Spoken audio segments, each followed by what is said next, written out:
Hi, this is Beverley Lyons from the Daily Record here with brand new Scots band Parka, and they are... I'm Matty and I play guitar and sing. I'm Neil, drummer. I'm Mark, I play keyboards. I'm Ian, I play bass. I'm Steve, I play sax. And they are Parka. So you have been described as a skindy band. I'm not sure whether to take that seriously or not. It's because you mix ska with indie? Is that true? Well, apparently so, yes. It was a reviewer that, I don't even know where it was. It was some online review, so she said we were a skindy band because we blended ska and indie. I was saying the other day, though, it could have been indie band, a shindy band, but I'm pretty glad that it was skindy, to be honest. No, I quite like it. It's quite a compliment that someone would do that for you, isn't it? So I mean, you have a very kind of raucous set, a very lively set. Who do you take after? Who are your influences, boys? So many different ones. You can answer again. Yeah, well, pretty much all of us have different ones, I think. I mean, one of my all-time favourite bands is Blur. So I mean, I like the Clash as well. I suppose that's where some of the heavier sort of energetic stuff comes from. Pass the mic, it go on and on for days, so you got to stick there, like... Oh, it's okay, you have... I don't know, I'm more kind of like Oz O'Malley stuff, like Latin American music, sort of thing, but it's quite nice, can put that beats like that, music like this, kind of work. I don't know, me, I just do what I do. Get on with it, you know? I do what I do. Alright, sorry. Do apologise. I think just... You're just tagging along, aren't you? He's not He's neutral. No. His nickname's Nooch. Yeah, I'm the neutral in the band, so I like everything. I say my favourite's probably like Foo Fighters, stuff like that, but yeah, I like anything I can kind of rock out to. It goes well with the band though, because everybody likes so much different stuff. It blends really nice. You're hiding there at the back. Yeah, I'm just happy to be here. No, that's cool. So things have really taken off for you. I mean, January was when Disco Dancer was released. Tell us a bit about that. What was the inspiration behind that?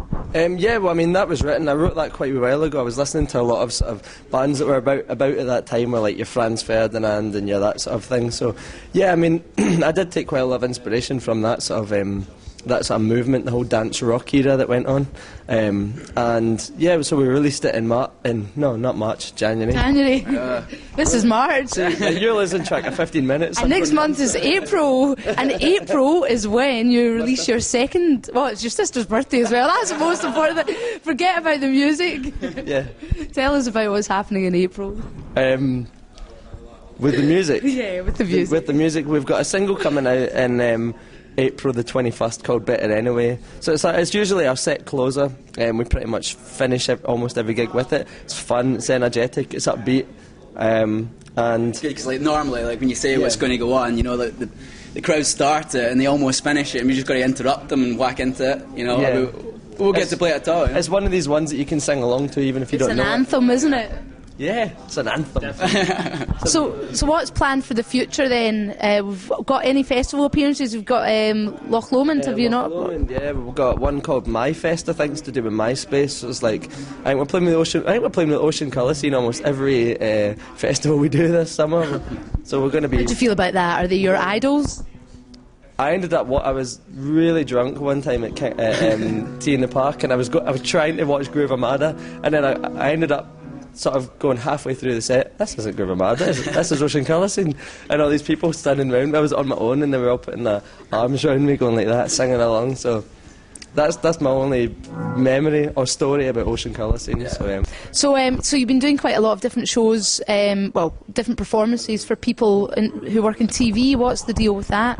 No, well, I mean, we've been doing loads of different things, bits and pieces here and there. I mean, like, from Nuts TV, Q, right through, just sort of like a load of wee sort of like intimate one-on-one session type things, right through to sort of like full-blown tracks and stuff. And then, yeah, it's good. It's like good fun. It's part and parcel of what we're doing. We're still quite babies to it. So, yeah, we're still trying to get that whole business side taken care of. Yeah, that'll be cool. So what shows do you want to appear on? Lily Allen and Friends. Oh, really? It's got to be Jules Never Holland. know.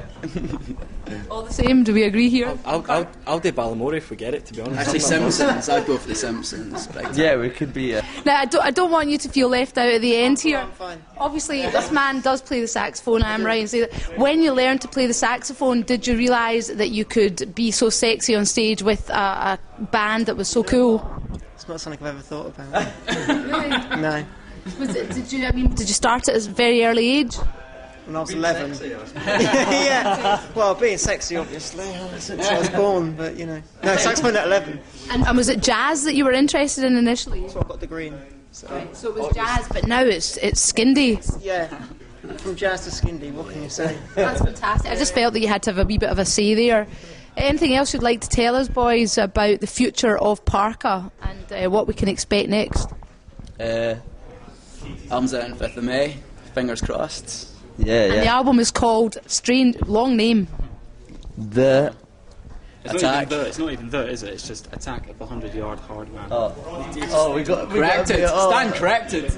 Attack of the 100-yard hard man. Why? Just your wee Glasgow Ned, innit? we got when we were doing our video shoot in Blackpool, we got attacked by a 100-yard hard man. No. Well, yeah, there was a little man that the first night we were up, he tried to sell us a joke book, which wasn't, incidentally, it wasn't actually that funny.